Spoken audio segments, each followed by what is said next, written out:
នឹងសួស្តីអ្នកនរគ្នាសូមស្វាគមន៍មកកាន់អេពីសូតថ្មីក្នុងរដូវកាលទី2ស៊េរីទី1នៃកម្មវិធី We Do Top Empower Me នាងខ្ញុំឈ្មោះឈៀងមួយលាជាអ្នកសម្របសម្រួលនៅក្នុងកម្មវិធីនៅក្នុងថ្ងៃនេះផងដែរយើងមាននៅ topic ថ្មីមួយដែលយើងពី Get to know more about Camp X ដោយមានការចូលរួមពីវាគ្មិនកិត្តិយសរបស់យើងនោះគឺកញ្ញាខៀងធីណាសានីម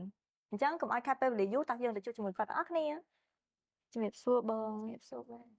អញ្ចឹងជាដំបូងមកអាចធ្វើការណែនាំខ្លួនក៏ដូចជាប្រាប់ពីប្រវត្តិនៃការសិក្សារបស់បងទៅកាន់ទស្សនិកជនតិចបានបងមុននឹងចូលដល់កិច្ចសម្ភាសន៍របស់ពួកយើងជំរាបសួរអ្នកទាំងអស់គ្នាខ្ញុំឈ្មោះខេងធីណាសានីមហើយឥឡូវនេះខ្ញុំកំពុងតែសិក្សានៅសាកលវិទ្យាល័យលឹមកក់វិញហើយជានិស្សិតឆ្នាំទី3ហើយខ្ញុំក៏ធ្លាប់មានបទពិសោធន៍ជាអនុប្រធានផ្នែកទីផ្សារនិងទំនាក់ទំនងនៅអង្គការ ISEC ហើយឥឡូវនេះខ្ញុំជា Project Head of Marketing នៅក្នុង Camp X 2025ចាបងអញ្ចឹងបងអាចប្រាប់បានថាគោលបំណងចម្បងរបស់ Camp X គឺជាអីដែរបងគោលបំណងរបស់ Camp X បើសិនជាយើងនិយាយឲ្យស្រួលស្ដាប់ទៅយើងបែងចែកជា2 vision ហើយជាមួយនឹង mission so for vision យើងនឹងយើងធ្វើតាក់ទងពីផ្ដល់ចំណេះដឹងជំនាញនិងការដំណងទិសឲ្យនិស្សិតខ្មែរយើងទទួលបានការយល់ច្បាស់កាន់តែច្បាស់ទៅលើការបន្តសិក្សានៅពេលគាត់បន្តទៅសាកលវិទ្យាល័យហើយដល់ពេល mission យើងវិញយើងចង់ផ្សារភ្ជាប់គម្លាតរវាងថ្នាក់ឧត្តមសិក្សានិងមធ្យមសិក្សាអញ្ចឹងនៅពេលដែលគាត់រៀនចប់មហាវិទ្យាល័យគាត់នឹងអាចដឹងថាគាត់ចង់បានជំនាញអីគេគាត់ស្រឡាញ់ជំនាញអីគេកាន់តែច្បាស់បើសិនជាគាត់ចូលរួមកម្មវិធីយើងដែលយើងមានការស្វែងយល់ពីភាពជាខ្លួនឯងមានការតម្រង់ទិសដោយការចែកម្លែកបទពិសោធន៍ផ្សេងៗពីវាគ្មិនរបស់យើងហើយយើងជំរុញឲ្យសិស្សានុសិស្សបន្តការសិក្សាពេញមួយជីវិតហើយចូលរួមចំណែកជាវិជ្ជមានដល់សង្គមនិងសហគមន៍ចាបងចុះបងអាចប្រាប់បានថាកម្មវិធី Camp X នេះដែរបងបង្កើតឡើងនៅពេលណាដែរហើយចាប់តាំងពីបងបង្កើតមកដំបូងរហូតដល់ឥឡូវតើមានការអភិវឌ្ឍអ្វីខ្លះដែរបងកម្មវិធី Camp X របស់យើងផងដែរយើងធ្វើនៅក្នុងឆ្នាំ2018ដែលយើងធ្វើឡើងដំបូងគេបង្អស់ហើយមានអ្នកចូលរួមរហូតដល់ទៅ6000នាក់ហើយនឹងមាន booth តាំងពីពណ៌ពីសាកលវិទ្យាល័យនិងក្រសួងផ្សេងៗរហូតដល់ទៅ51ហើយអ្វីដែលពិសេសជាងនេះទៅទៀតគឺនៅក្នុងឆ្នាំ2024យើងបានបំបែកrecord របស់យើងដែលមានអ្នកចូលរួមរហូតដល់ទៅ7700នាក់ហើយ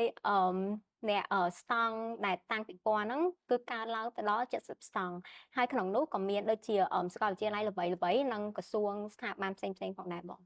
ចាបងចុះសម្រាប់កម្មវិធីនេះដែរតើសាកលវិទ្យាល័យឬក៏ស្ថាប័នអប់រំណាខ្លះដែលគាត់អាចចូលរួមបានដែរបងគឺអាចចូលរួមបានទាំងអស់គ្នាឲ្យតែយើងមានmission របស់យើងហើយ value របស់យើងស្របទៅតាមស្របជាមួយគ្នាគឺថាចូលរួមពង្រឹងសក្តានុពលក្នុងវិស័យអប់រំនៅកម្ពុជាយើងបងចាបងអញ្ចឹងសម្រាប់និស្សិតឬក៏អ្នកចូលរួមដែលគាត់បានចូលមកក្នុងកម្មវិធីរបស់បងណាតែគាត់អាចទទួលបានបទពិសោធន៍អ្វីខ្លះឬក៏អត្ថប្រយោជន៍អីគេខ្លះដែរបងសិស្សានុសិស្សដែលចូលរួមកម្មវិធី Camp X របស់យើងហ្នឹងក៏ទទួលបានដូចជាការចែករំលែកចំណេះដឹងបទពិសោធន៍និងបំណិនជីវិតផ្សេងៗពីវាគ្មិនរបស់យើងហើយក៏មានគន្លឹះទៅកាន់ការអាហារូបករណ៍ផ្សេងៗហើយជាមួយនឹងព័ត៌មានអាការអាហារូបករណ៍ទាំងក្រៅប្រទេសនិងក្នុងប្រទេសហើយក្នុងនោះផងដែរក៏មានតាំងពីព័ត៌សាកលវិទ្យាល័យជាច្រើនដែលក្នុងនោះមានទាំងសាកលវិទ្យាល័យរដ្ឋនិងឯកជនហើយមានសាលឯកទេសផ្សេងៗហើយជាមួយនឹងខាងក្រុមហ៊ុនផ្សេងៗដូចជាការងារក៏មានដែរបងចាបងអញ្ចឹងនិស្សិតគាត់អាចចូលរួមធ្វើការណែនាំអំពីវិស័យការងារទៅតាមមុខជំនាញរបស់គាត់បានដែរអត់បងគាត់អាចចូលរួមបានដូចយើងមានបែងចែកជាបន្ទប់ហើយមានវាគ្មិនដែលនិយាយអំពី topic ណាដែលគាត់ចាប់អារម្មណ៍ដូចជា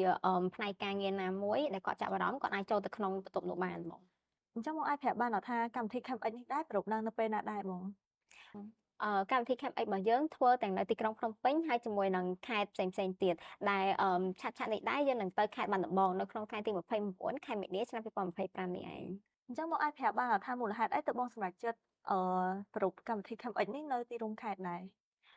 កម្មវិធី Camp X យើងដំបូងធ្វើនៅតាទីក្រុងឯងប៉ុន្តែឥឡូវហ្នឹងយើងរីករាលដាលទៅដល់ខេត្តដែរដោយសារតែ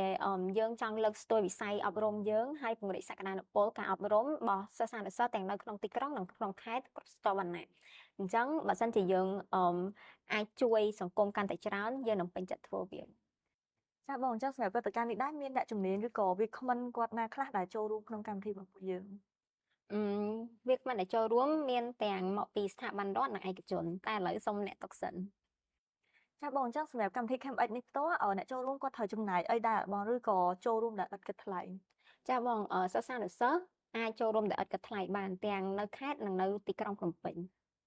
ច ចាបងអញ្ចឹងសម្រាប់ឆ្នាំនេះផ្ទាល់តើមានអីដែលពិសេសជាងឆ្នាំមុនដែរអត់? ចាបង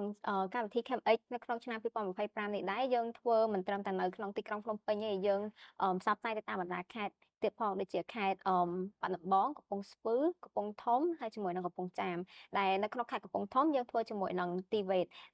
ដែលតាក់ទងជាមួយនឹងបច្ចេកទេសជំនាញផ្សេងៗហើយក្នុងឆ្នាំ2025នេះយើងលើកស្ទួយឲ្យសិស្សានុសិស្សទាំងអស់បានចូលរួមក្នុងកម្មវិធីយើងហើយក៏យើងបានចុះទៅតាមសាកលវិទ្យាល័យផ្សេងៗដើម្បីឲ្យពួកគាត់យល់ដឹងកាន់តែច្បាស់ក្នុងការបន្តការសិក្សារបស់ពួកគាត់ហ្នឹង ចាបងអញ្ចឹងយើងមានអ្វីដែលត្រូវគិតពិចារណាខ្លះមុនពេលដែលជ្រើសរើសមុខជំនាញឲ្យបានត្រឹមត្រូវនាពេលអនាគតហ៎បង? ដើម្បីសិស្សានុសិស្សមួយគាត់ជ្រើសរើសមុខជំនាញឲ្យបានត្រឹមត្រូវនៅពេលអនាគតហ្នឹងយើងគួរតែគិតទៅលើបញ្ហាទេពកោសល្យពីធម្មជាតិរបស់ពួកគាត់ចំណាប់អារម្មណ៍ហើយជាមួយនឹងថវិកាធនធានហើយគាត់ក៏គួរតែគិតអំពីទីផ្សារការងារក្នុងពេលបច្ចុប្បន្ននេះហើយជាមួយនឹងតើគាត់ជ្រើសរើសការងារនេះគាត់មើលឃើញខ្លួនឯងនៅក្នុងពេលអនាគតថាគាត់ធ្វើការងារនេះសប្បាយចិត្តហើយជាមួយនឹងរីករាយនៅអ្វីដែលគាត់ធ្វើអត់បង ចាបងអញ្ចឹងបងអាចប្រាប់បានអត់ថាការចូលរួមក្នុងកម្មវិធីរបស់បងអាចជួយឲ្យនិស្សិតគាត់សម្រេចចិត្តជ្រើសរើសមុខជំនាញក៏ដូចជាការងារនៅពេលអនាគតរបស់ពួកគាត់កាន់តែល្អប្រសើរជាងមុនដែរអត់បង? ការចូលរួមកម្មវិធីរបស់យើងនេះដែរគ្រាន់តែជាការតម្រង់ទិសឲ្យពួកគាត់ជ្រើសរើសមុខជំនាញមួយដែលបានត្រឹមត្រូវសមស្របតាមចំណង់ចំណូលចិត្តរបស់ពួកគាត់ហើយយើងក៏មានការតាំងពិព័រណ៍មុខជំនាញផ្សេងៗបើសិនជាគាត់នៅស្ទាក់ស្ទើរគាត់អត់ទាន់ចង់ដឹងថាគាត់ចង់ជ្រើសរើសមុខជំនាញណាសិក្សាទេគាត់អាចចូលរួមកម្មវិធីរបស់យើងហើយគាត់មានភាពច្បាស់ក្នុងការជ្រើសរើសចេញពីចិត្តរបស់គាត់បង ចឹងបងអាចចែករំលែកបទពិសោធន៍ផ្ទាល់ខ្លួនរបស់បងបានអត់ថានៅពេលដែលយើងជ្រើសរើសមុខជំនាញខុសប៉ុន្តែយើងមានភាពក្លាហានក្នុងការផ្លាស់ប្ដូរមុខជំនាញឲ្យបានត្រឹមត្រូវវិញហ៎បង? អាហ្នឹងជួបលើខ្ញុំផ្ទាល់តែម្ដងខ្ញុំធ្លាប់ខាតមួយឆ្នាំដែរ freshman ហើយពេលហ្នឹងខ្ញុំពិតជាមានសម្ពាធមែនតើអត់ដឹងថាគួរដូរឬមួយក៏អត់ព្រោះអីយើងអត់ចង់ខាតឆ្នាំហើយប៉ុន្តែបើសិនជាយើងខាតមួយឆ្នាំល្អជាងយើងខាតពេញមួយជីវិតអញ្ចឹងទៅខ្ញុំគិតថាយើងគួរតែសួរខ្លួនឯងថាការងារដែលយើងធ្វើហ្នឹងយើងពេញចិត្តអត់ហើយយើងអាចមើលឃើញថាខ្លួនឯងធ្វើការងារនេះហើយយើងសប្បាយចិត្តនឹងធ្វើវារហូតក្នុងមួយជីវិតយើងអត់ហើយបើយើងសួរខ្លួនឯងវិញថាហេតុអីដំបូងយើងជ្រើសរើសមុខជំនាញយើងយកមកសិក្សាហើយនៅពេលដែលយើងចាប់ផ្ដើមចង់ដូរមុខជំនាញហ្នឹងយើងចាប់ផ្ដើមreflect back ព្រោះអីអ្នកខ្លះអាចថាគាត់ stress តែមួយពេលអញ្ចឹងទៅគាត់អត់ចង់ដូរគាត់តាមពិតគាត់ឆ្លាញ់មុខជំនាញហ្នឹងឯងប៉ុន្តែអ្នកខ្លះទៀតគាត់ចាប់ផ្ដើម realize ថា this is not for me អញ្ចឹងទៅតាមមនុស្សផ្សេងៗគ្នាអញ្ចឹងខ្ញុំ suggest ឲ្យគាត់ត្រឡប់ back ទៅមុននឹងគាត់ជ្រើសរើសជំនាញហ្នឹងគាត់បានគិតអីគេខ្លះថាគាត់ស្រឡាញ់ឬមួយក៏មិនស្រឡាញ់ចង់ធ្វើឬមួយក៏មិនចង់ធ្វើអញ្ចឹងអាហ្នឹងគឺយើង focus ទៅលើខ្លួនឯងសំខាន់យើងឃើញខ្លួនឯងធ្វើយើងប្រសើរឡើងយើងទៅចាស់ចង់យើងdevelop នៅក្នុង self growth នៅក្នុង major ហ្នឹងយើងគួរតែធ្វើតទៀតទៅតែបើអត់ទេអាចពិចារណាដូរបាន ចាបងអញ្ចឹងជាចុងក្រោយតើបងមានពាក្យពេចន៍អីខ្លះនិយាយទៅកាន់ទស្សនិកជនដែលគាត់បានតាមដាននៅវីដេអូមួយនេះដែរបង? ខ្ញុំចង់ផ្ដាំផ្ញើទៅដល់បងប្អូនសិស្សានុសិស្សទី10ទី11ដែលកំពុងតែចិត្តបញ្ចប់ការសិក្សាថ្នាក់វិទ្យាល័យការ feel loss ឬមួយក៏អត់ទាន់ច្បាស់ថាយើងចង់រៀនជំនាញមួយណាហ្នឹងគឺធម្មតាសម្រាប់បងប្អូនអាយុប៉ុណ្ណឹងពេលហ្នឹងខ្ញុំក៏អាយុប៉ុណ្ណឹងដូចគ្នាដែរហើយខ្ញុំ feel loss ខ្លាំងមែនតើប៉ុន្តែit's okay to feel lost but យើងគួរតែចាប់ផ្ដើមសម្រេចចិត្តបដៅចាប់ផ្ដើមសួរខ្លួនឯងបដៅថាយើងចូលចិត្តអីគេចង់ធ្វើអីគេហើយយើងមានលក្ខខណ្ឌគ្រប់គ្រាន់ក្នុងការធ្វើអានោះអត់រួមបញ្ចូលពីនេះផងដែរកម្មវិធី Camp X របស់យើងជួយបងប្អូនផ្ដោតទៅលើជួយបងប្អូនសំខាន់ក្នុងការជ្រើសរើសជំនាញមួយឲ្យបានត្រឹមត្រូវបែបនេះហើយយើងគួរតែចូលរួមទៅដើម្បីពិភាក្សាជាមួយនឹងវាគ្មិនមានបច្ចេកទេសជំនាញផ្សេងហើយជាមួយនឹងស្វែងយល់ពីជំនាញផ្សេងដែលខ្លួនចាប់អារម្មណ៍ឬមួយក៏អត់ទាន់ចាប់អារម្មណ៍ជំនាញអីទេយើងអាចទៅដើរមើល booth ស្តង់សាកលវិទ្យាល័យអីហ្នឹងដែលធ្វើឲ្យគាត់មានការសម្រេចចិត្តកាន់តែច្បាស់ ចឹងពេលនេះដែរកម្មវិធីរបស់ពួកយើងក៏បានឈានចូលដល់ទីបញ្ចប់សូមអរគុណបងដែលបានចូលរួមធ្វើជាវាគ្មិននៅក្នុងកម្មវិធីរបស់ពួកយើងក្នុងថ្ងៃនេះហើយពួកយើងក៏សង្ឃឹមថាការចែករំលែកមួយនេះនឹងជួយទៅកាន់បងប្អូនសិស្សនិស្សិតទាំងអស់គ្នា